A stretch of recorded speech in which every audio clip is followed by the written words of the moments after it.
Shalom semuanya. Menurut kalender Ibrani, dari tanggal 3 Oktober 2024 sampai dengan 23 September 2025, kita memasuki tahun 5785, yaitu tahun PH.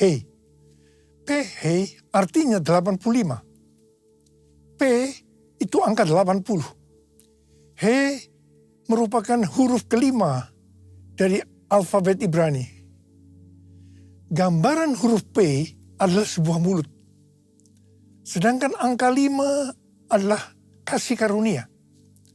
Angka 5 muncul 2 kali, yaitu berarti kasih karunia ganda akan dicurahkan. Katakan amin. Kunci untuk mendapatkan kasih karunia ganda adalah mulut. Ingat bahwa kita masih berada di dekade P, di mana kita diingatkan tentang peranan mulut, termasuk ucapan, lidah, termasuk juga apa yang diketik di media sosial. Amsal 18 ayat 21 berkata, hidup dan mati dikuasai lidah. Siapa suka menggunakannya akan memakan buahnya. Tuhan Yesus berkata dalam Matius 12 ayat 36 dan 37. Aku berkata kepadamu, setiap kata gegabah yang diucapkan orang akan dipertanggungjawabkannya pada hari penghakiman.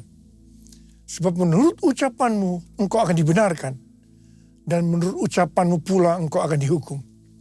Karena itu kita harus menjaga mulut, ucapan, lidah, apa yang diketik, dan menggunakannya untuk memuliakan Tuhan. Berkata benar dan membangun, serta menjauh dari kejahatan mulut dan saksi dusta. Ada kalanya Tuhan menghendaki agar kita berdiam diri. Puasa berbicara sebagai tindakan penguasaan diri. Ini juga adalah salah satu bentuk strategi peperangan rohani. Ingat waktu bangsa Israel menghancurkan tembok Yerikho. Kita baru meninggalkan tahun P Dalet 84 yang berbicara tentang pintu yang terbuka dan hanya orang yang merendahkan diri yang bisa memasuki pintu itu. Orang yang merendahkan dirinya, salah satu cirinya bisa lihat dari mulut, ucapan, lidah, dan apa yang diketik. Tahun 5785 ini merupakan kelanjutan dari tahun 5784, di mana merupakan tahun tiba-tiba. Tiba-tiba terjadi hal-hal yang belum pernah terjadi sebelumnya. Termasuk peperangan, bencana alam, kekacauan, keributan, dan termasuk juga pemurnian dalam gerejanya. Makna tahun 5785 adalah tahun menyambut kedatangan Roh Kudus, yang membuat umat Tuhan merasa butuh dan mengingini Roh Kudus. Akan banyak terdengar orang-orang yang berseru-seru, kami memerlukan Engkau Roh Kudus, kami memerlukan Engkau Roh Kudus. Come Holy Spirit, fall in this place. I need more and more of you. Fill me again with the power of your Spirit. Lord, I'm crying out for more and more of you.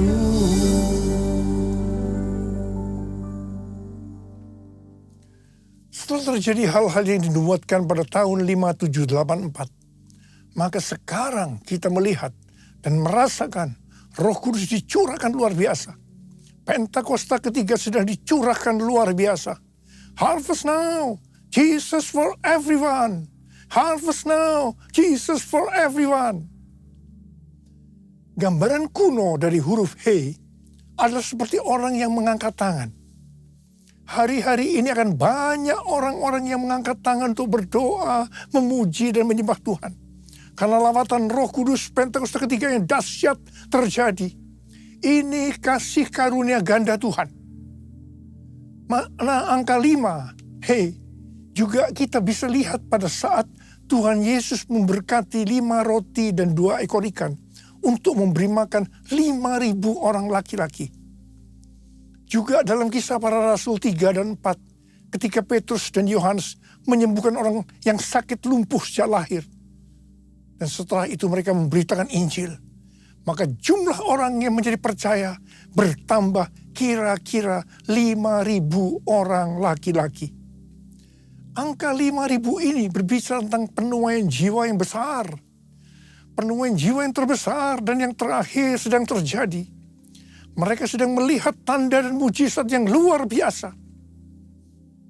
Pada saat Roh Kudus dicurahkan, maka akan terjadi seperti yang dituliskan dalam Yesaya 32 ayat 15 sampai 17 yang berkata, sampai dicurahkan kepada kita roh dari atas, maka padang gurun akan menjadi kebun buah-buahan. Dan kebun buah-buahan itu akan dianggap hutan. Di padang gurun selalu akan berlaku keadilan. Dan di kebun buah-buahan akan tetap ada kebenaran. Di mana ada kebenaran, di situ akan tumbuh damai sejahtera. Dan akibat kebenaran ialah ketenangan dan ketentraman untuk selama-lamanya. Sebelum Roh Kudus dicurahkan dalam hidup kita, sebelum kita dipenuhi dengan Roh Kudus, maka kita ini diibaratkan sebagai padang gurun. Keadilan akan tinggal di padang gurun. Jadi yang dituntut selalu keadilan. Mata ganti mata, gigi ganti gigi, tidak ada maaf bagimu. Tapi pada saat kita dipenuhi Roh Kudus, maka kita diibaratkan menjadi kebun buah-buahan. Kita akan berbuah dengan lebatnya. Kita selalu akan melakukan kebenaran. Dikatakan di mana ada kebenaran, di situ akan ada damai sejahtera. Buah dari damai sejahtera ialah ketenangan dan ketentraman untuk selama-lamanya. Amin. Makna huruf He seperti pada gambar ini adalah bahwa celah atau jendela yang terbentuk pada huruf He ini merupakan gambaran celah atau jendela mulut Tuhan yang menghembuskan rohnya. Perhatikan juga cara pelafalan huruf ini. Pun seperti orang yang menghembuskan nafasnya. He.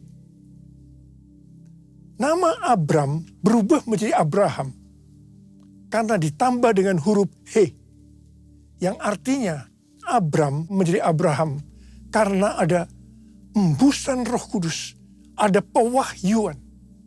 Hembusan Roh Kudus atau pewahyuan akan membuat banyak orang menjadi berani dan bertindak dengan iman seperti Abraham yang taat pada perintah Tuhan. Abraham taat untuk menuju kemana Tuhan memanggil. Bahkan rela mempersembahkan Ishak anaknya yang tunggal. Mereka akan meninggalkan masa lalunya. Meninggalkan apa yang sudah familiar untuk menuju destiny yang Tuhan tentukan. Haleluya. Dalam tahun 5785 yang merupakan tahun pencurahan Roh Kudus, kita diingatkan tentang berbahasa roh atau berbahasa lidah. 1 Korintus 14 ayat 14 dan 15 berkata, sebab jika aku berdoa dalam bahasa lidah, rohkulah yang berdoa. Tetapi akal budiku tidak menghasilkan apa-apa. Jadi apakah yang harus kubuat? Aku akan berdoa dengan rohku, tetapi aku akan berdoa juga dengan akal budiku. Aku akan menyanyikan pujian dengan rohku, tetapi aku akan menyanyikan pujian juga dengan akal budiku. Manusia itu terdiri dari roh, jiwa, dan tubuh. Ketiganya harus berdoa, memuji, dan menyembah Tuhan. Tubuh, bisa angkat tangan, tepuk tangan, lipat jari. Jiwa atau akal budi dengan menggunakan bahasa yang kita mengerti. Tetapi kalau roh, itu harus dengan bahasa roh atau bahasa lidah. Kalau tidak berbahasa roh atau berbahasa lidah, berarti ada sesuatu yang kurang. Tidak sempurna. Karena itu saya harus terus berdoa buat kita semua. Supaya kita bisa berbahasa roh. Berbahasa lidah. Rasul Paulus berkata, aku mengucap syukur kepada Allah bahwa aku berbicara dalam bahasa lidah lebih daripada kamu semua. Ada pertanyaan, mengapa dalam ibadah orang berbahasa roh bersamaan, padahal 1 Korintus 14 ayat 27 dan 28 berkata bahwa hanya 2-3 orang yang boleh berbahasa roh. Satu persatu dan harus ditafsirkan. Nah, bedakan. Karunia bahasa roh untuk tujuan nubuatan dari atas ke bawah itu untuk membangun jemaat. Itu di 1 Korintus 14 ayat 27 dan 28. Hanya 2-3 orang bergantian yang boleh berkata dengan bahasa roh disertai penafsirannya. Tetapi kalau bahasa roh sebagai tanda awal baptisan Roh Kudus untuk tujuan penyembahan, artinya dari bawah ke atas untuk membangun diri sendiri. Ini boleh digunakan bersama dalam ibadah seperti 120 orang pada hari Raya Pentakosta. Atau 12 murid di Efesus dan lain-lainnya. Kubuka hati untuk Roh Tuhan. Kubuka hati menyembahmu Yesus. Jamahlah kami, penuhi kami dengan kuasa Allah Maha Tinggi. Jamahlah kami, penuhi kami dengan kuasa Allah Maha Tinggi.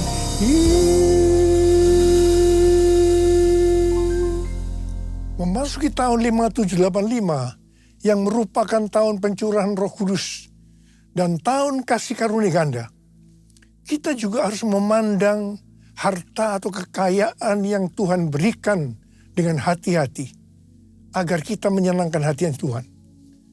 Sehubungan dengan berkat atau kekayaan yang Tuhan berikan kepada kita, maka teologi GBI bukan teologi kemakmuran atau teologi kemiskinan, teologi penderitaan, tetapi teologi penata layanan.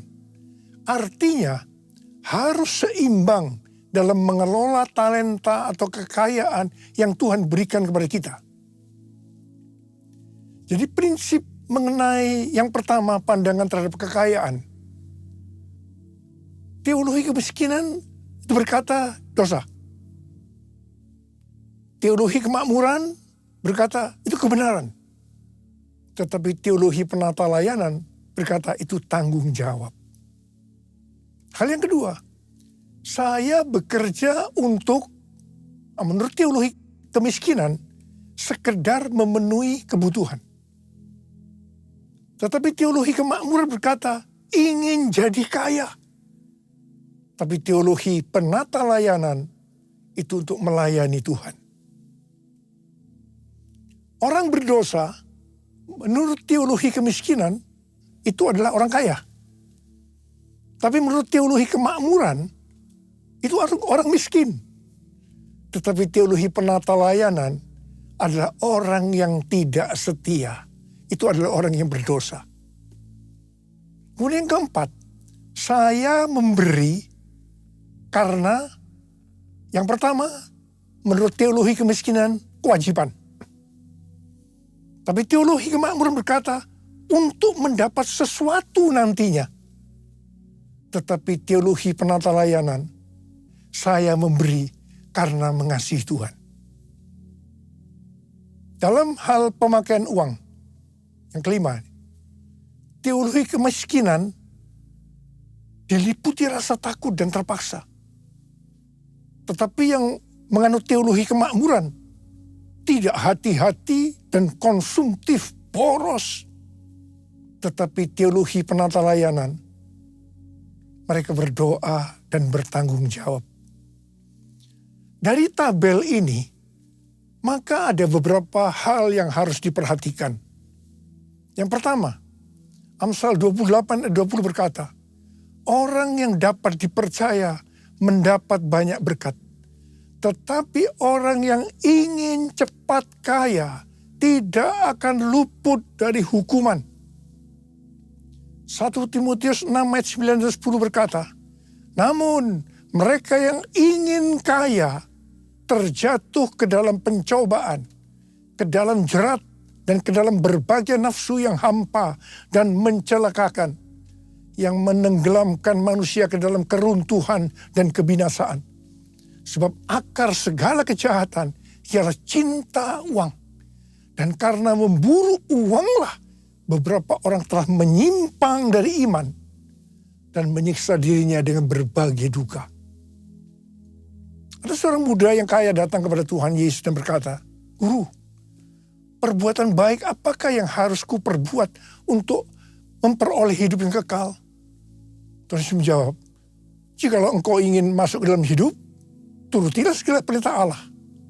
Perintah yang mana? Jangan membunuh, jangan berzina, jangan mencuri, jangan mengucapkan saksi dusta, hormatilah ayahmu dan ibumu, dan kasihilah sesamamu manusia seperti dirimu sendiri. Jawab orang muda itu, semua telah kuturuti, apalagi yang masih kurang? Yesus berkata, jikalau engkau hendak sempurna, pergilah, juallah apa yang kau miliki, dan berikanlah itu kepada orang-orang miskin, dan engkau akan memiliki harta di sorga. Kemudian datanglah kemari, dan ikutlah aku. Mendengar perkataan itu, pergilah orang muda yang kaya itu dengan sedih, sebab hartanya banyak. Yesus berkata kepada murid-muridnya, sukar sekali orang kaya masuk ke dalam kerajaan sorga. Lebih mudah seekor unta melewati lubang jarum daripada orang kaya masuk ke dalam kerajaan Allah.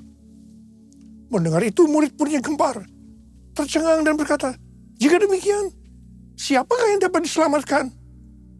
Yesus berkata, bagi manusia hal ini tidak mungkin, tetapi bagi Allah segala sesuatu mungkin. Untuk bisa masuk kerajaan Allah, maka kita harus mengasihi Tuhan Yesus, Allah kita, dengan segenap hati, dengan segenap jiwa, dan dengan segenap akal budi, dan mengasihi sesama manusia seperti diri kita sendiri. Nah, orang muda yang kaya gagal mengasihi Tuhan Allah kita dengan segenap hati, jiwa, dan akal budi, karena hartanya banyak. Mazmur 62 ayat 11b berkata, apabila harta makin bertambah, janganlah hatimu melekat padanya. Jadi supaya hati kita tidak lekat pada harta, maka kita harus memberi. Alasannya karena mengasihi Tuhan, tidak yang lain-lain. 1 Timotius 6 ayat 17 dan 19 berkata, peringatkanlah orang kaya di dunia ini, agar mereka jangan tinggi hati dan jangan berharap pada sesuatu yang tak tentu seperti kekayaan, melainkan pada Allah yang dalam kekayaannya memberikan kepada kita segala sesuatu untuk dinikmati. Peringatkanlah agar mereka itu berbuat baik, menjadi kaya dalam perbuatan baik, suka memberi dan membagi. Dengan demikian, mereka mengumpulkan suatu harta sebagai dasar yang baik bagi dirinya di waktu yang akan datang untuk mencapai hidup yang sebenarnya. Saudara, kalau kita melihat ini, orang kaya masuk surga oleh karena mengikuti ayat ini. Sesuai dengan ayat tadi, kita melihat bahwa orang kaya bisa masuk surga. Sekali lagi diingatkan, kita memberi bukan karena kewajiban. Kita memberi bukan karena untuk mendapat sesuatu nantinya, tetapi kita memberi karena mengasihi Tuhan. Aku mengasihi Engkau, Yesus, dengan segenap hatiku. Aku mengasihi Engkau, Yesus, dengan segenap jiwaku. Renungkan firman-Mu siang dan malam, ku pegang perintah-Mu dan ku lakukan. Engkau tahu ya Tuhan, tujuan hidupku hanyalah untuk menyenangkan hati-Mu. Menyenangkan hati-Mu, menyenangkan hati-Mu.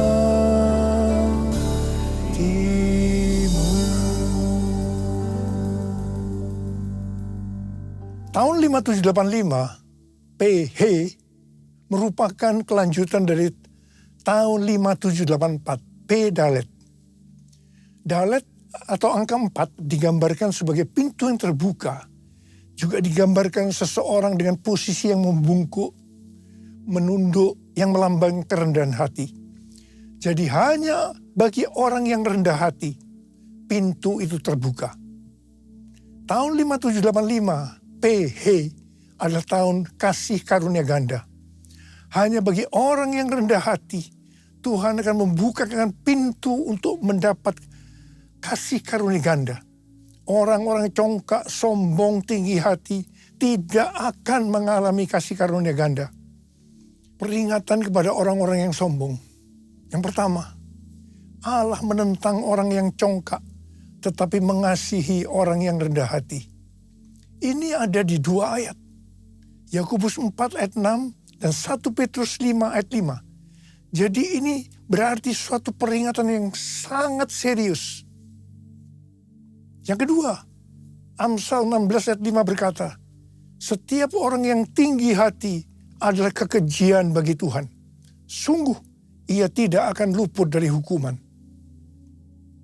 Yang ketiga, Amsal 16 ayat 18 berkata, kecongkakan mendahului kehancuran dan tinggi hati mendahului kejatuhan. Hari-hari ini, kita sedang memasuki tahun yang baru. Tahun 5785, PH, yang merupakan kelanjutan dari P Dalet. Saudara, saya percaya peringatan tentang kita harus rendah hati, itu sangat kuat. Sekali lagi, Tuhan sangat menentang orang congkak. Saya mau berdoa buat saudara. Mari, kita semua di hadapan Tuhan. Mungkin selama ini tanah gersang, sehingga kesombongan muncul, padang gurun. Tapi mari kita sekarang angkat tangan kita. Kita katakan, kita minta, ini tahun Roh Kudus. Ini tahun pencurahan Roh Kudus. Mari, angkat tangan kita di hadapan Tuhan. Nyanyikan bersama saya. Curahkan Tuhanku hujan Roh-Mu, basahilah sekarang tanah gersang. Jesus, telah lama ku nanti, berikan kini, lalu ku bersujud menyembah-Mu. Mari angkat tangan kita. Tuhan,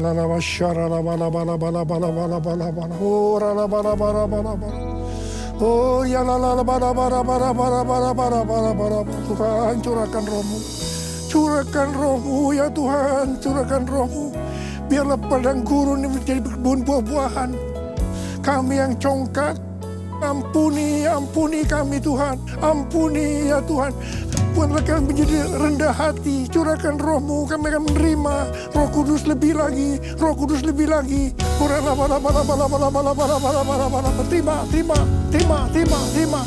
Terima. Telah lama ku nanti, berikan kini,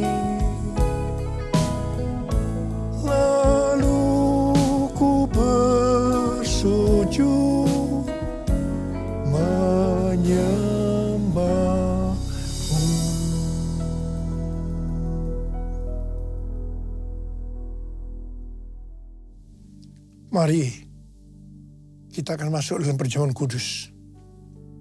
Kita akan mengingat ayat ini. Sebab setiap kali kamu makan roti ini dan minum cawan ini, kamu memberitakan kematian Tuhan sampai Ia datang. Perjamuan kudus adalah perjamuan Tuhan Yesus sendiri. Setiap kali kita masuk dalam perjamuan kudus, Tuhan Yesus selalu berkata demikian. Biarlah ini menjadi peringatan akan daku. Karena itu mari, arahkan hati kita kepada kebaikan Tuhan. Kita akan mengingat kebaikan Tuhan. Mari tundukkan kepala. Bapa, siapakah kami sebelum kami mengenal Engkau? Kami semua orang berdosa. Upah dosa adalah maut, mati. Tapi Engkau yang tidak berdosa telah dijadikan dosa oleh karena kami. Engkau harus turun dari sorga mulia, mati ganti kami dengan penderitaan yang luar biasa. Sungguh kalau kau memikirkan betapa baiknya Engkau Tuhan. Engkau jadikan kami sebagai anak-anak-Mu. Engkau tuntun, Engkau bela, Engkau berkati, Engkau lindungi kami. Engkau juga tegur kalau kami salah. Itu Engkau ya Aba. Itu Engkau ya Aba. Kita akan diberkati Tuhan melalui perjamuan kudus. Tapi Tuhan mau kita makan dan minum dengan cara yang benar. Karena itu masing-masing berdoa. Introspeksi. Lihat keadaan diri masing-masing. Jangan menyimpan dosa. Kalau ada dosa yang Tuhan ingatkan saat ini, langsung minta ampun. Langsung minta ampun, ampuni saya Tuhan. Ampuni saya Tuhan, ampuni. Kau melihat anak-anak-Mu ya Tuhan, sedang minta ampun pada Tuhan. Layakkan kami untuk masuk dalam perjamuan kudus. Bapa terima kasih. Bapa terima kasih. Kami akan masuk dalam perjamuan kudus dengan hati yang penuh ucapan syukur. Dalam nama Yesus kami berdoa. Amin. Sekarang mari angkat roti di tangan kita tinggi-tinggi. Sebab apa yang telah kuteruskan kepadamu telah aku terima dari Tuhan. Yaitu bahwa Tuhan Yesus pada malam waktu Ia diserahkan mengambil roti dan sesudah itu Ia mengucap syukur atasnya. Dia memecah-mecahkannya dan berkata, inilah tubuhku yang diserahkan bagi kamu. Perbuatlah ini menjadi peringatan akan aku. Sudah dikasih Tuhan, bukankah roti yang kita pecah-pecahkan ini adalah persekutuan kita dengan tubuh Kristus. Mari kita makan dalam nama Yesus.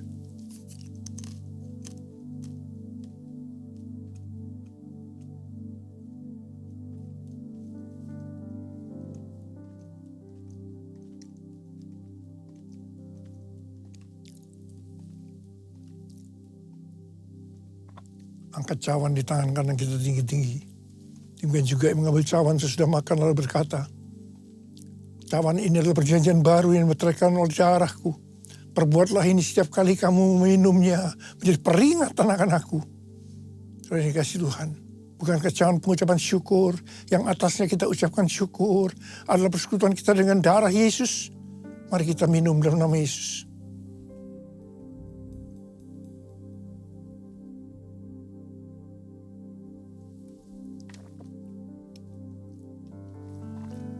Ucapkan syukur dan terima kasih dengan suara.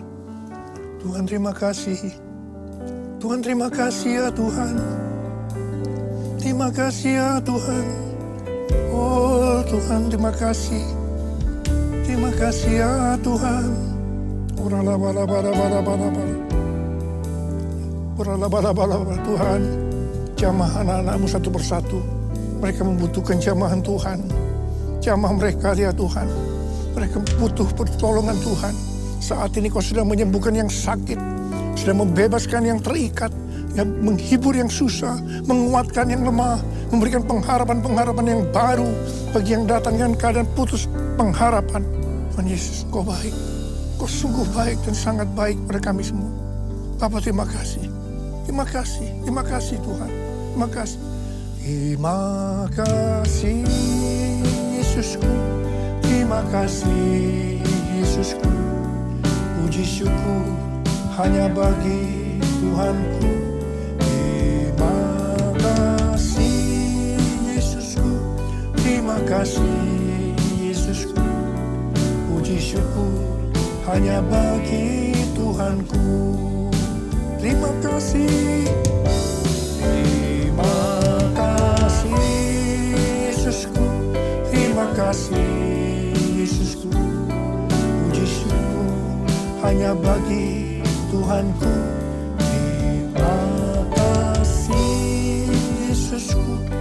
terima kasih Yesusku. Puji syukur hanya bagi Tuhanku. Puji syukur hanya bagi Tuhanku. Puji syukur hanya bagi Tuhanku.